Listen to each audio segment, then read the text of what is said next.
Hello and welcome to Chemistry Lesson 2.04, Groups of the Periodic Table. You there? In the last lesson, we talked about the general divisions of the table, metals versus nonmetals versus metalloids, main group versus non-main group. And in this lesson, we're going to get into some of the specifics about the different groups of families. Now on my sheet, I already have the first two columns color-coded, but if you remember, we call the columns groups or families. And this is often referred to as group 1A. A means it is a main group, and the Roman numeral 1 indicates it's the first column. So group 1A are what are known as the alkali metals. And they include sodium, potassium, I need a regular periodic table. All right, silly me, I set my periodic table off to the side. So the alkali metals include lithium, sodium, potassium, rubidium, cesium, and francium. And we talked about the fact they're called groups and families because they share characteristics. Well, the characteristic that the alkali metals all share is they are very reactive. One little tube of cesium right here, if you drop a little bit of the metal cesium into water, it acts like a depth charge. If it's in a bathtub, we'll watch a video later and it blows the bathtub up. The only other group that is as reactive as the alkali metals are the halogens, which are here, and we'll label those out in just a bit. We go to purple, and I'll do purple over here. These are the alkaline earth metals. And these include beryllium, magnesium, calcium, strontium. Where are the guys at the bottom? I can't read my table, it's too small. I think it's barium and radium. They're also reactive, but they're not as reactive as the alkali metals. The reason we call them alkali and alkaline, alkali is an old-fashioned word for a base, which is what you use to clean your drains with. So if you have Drano at home, Drano is a base.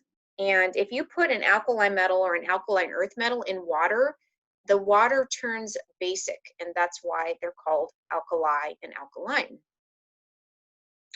Over here on the other end, though, at the other end of the spectrum, and I'll do these guys in pink,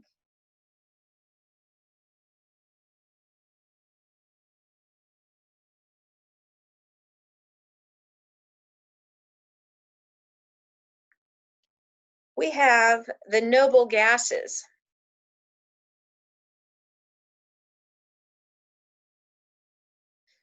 If you were a Hassanite, if you were in Mr. Hassan's class, he called these the noble gases, so that'll be familiar to you.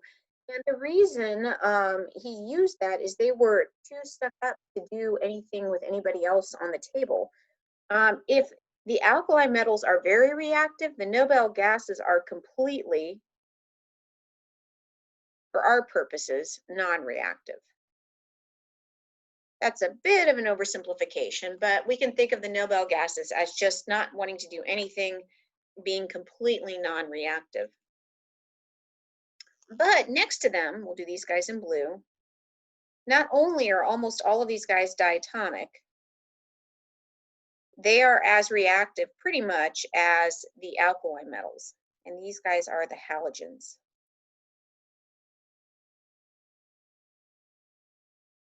So for the most part, they're diatomic.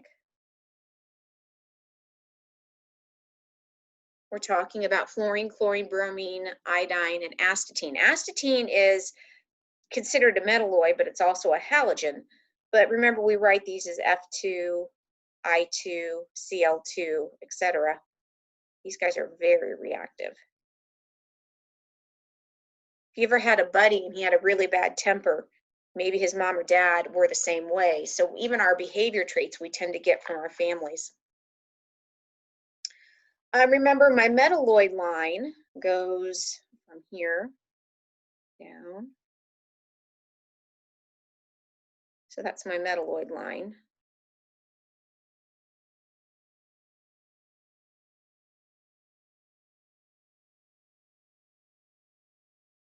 And we had boron, silicone. I'll just re-outline the metalloids.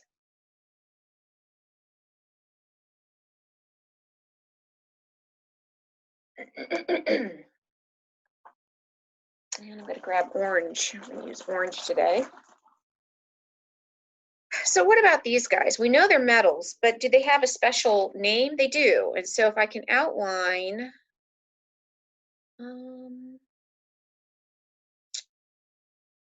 to this.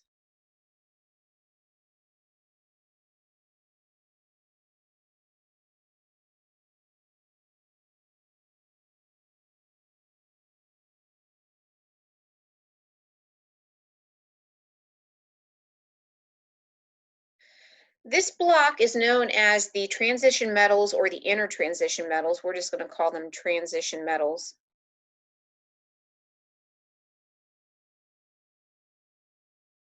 And they are the ones that are the most common to us. We have things like copper, zinc, gold, silver. They behave like you would imagine most metals would. I'm going to try to hit a focus button here. I feel like I'm a little out of focus. I don't know if that helped or not, but that's as good as it's going to get. You might have noticed the last two videos had a different format. I was trying different software to see if I could get this to clear up at all, but I think this is, there were issues then with the other videos. We had lag and such. But these transition metals behave just like we would imagine, and they're used in a lot of applications, everything from jewelry to electronics. Down here, I'm going to use yellow to kind of indicate this is a nice yellow line here. Collectively, these two rows are called the rare earth metals.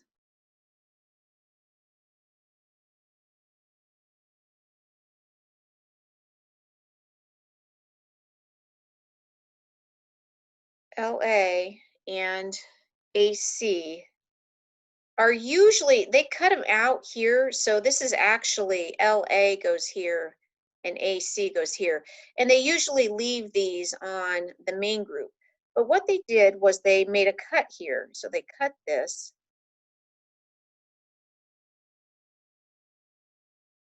And they pulled this section out and they squeezed this section together.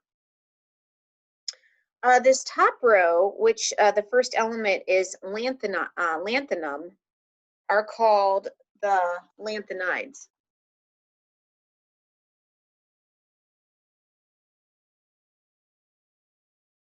And I'll look for a dark purple here.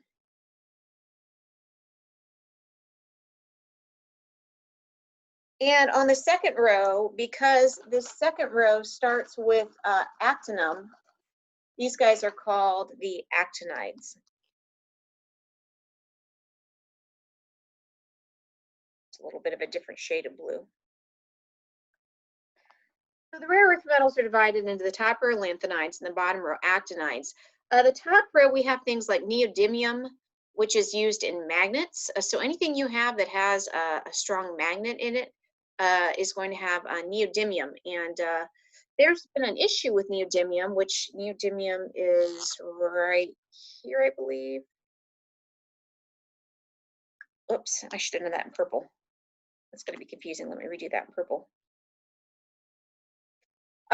We had neodymium mines, but China they have a lot of rare earth metals, and they started undercutting the price. And so back in the 2000s, our neodymium mines were almost out of business. Well, at some point we made China mad and they quit selling us neodymium, and there was a huge price. The price for electronics went through the roof because there wasn't enough neodymium, and the Chinese were gouging us. So since then, we've gotten our rare earth mining back online, and that's not an issue anymore. The actinides contain things like uranium that's needed, and plutonium in nuclear fission for bombs. It has things like americium. Americium is a radioactive element, and it is in your smoke detectors, but a lot of the actinides are radioactive. So we get a lot of our radioactive elements from that. But again, you notice that we have behaviors. So reactive, non-reactive. They behave like regular metals. We've got radioactivity down here. And so we need to know these sections of the table. If I say grab an element from the alkali metals, you need to know exactly where to go, where to look. This is a lot of memorization, but it's going to kind of set the foundation for what we're doing in the days ahead. All right, thanks for watching. Have a great day.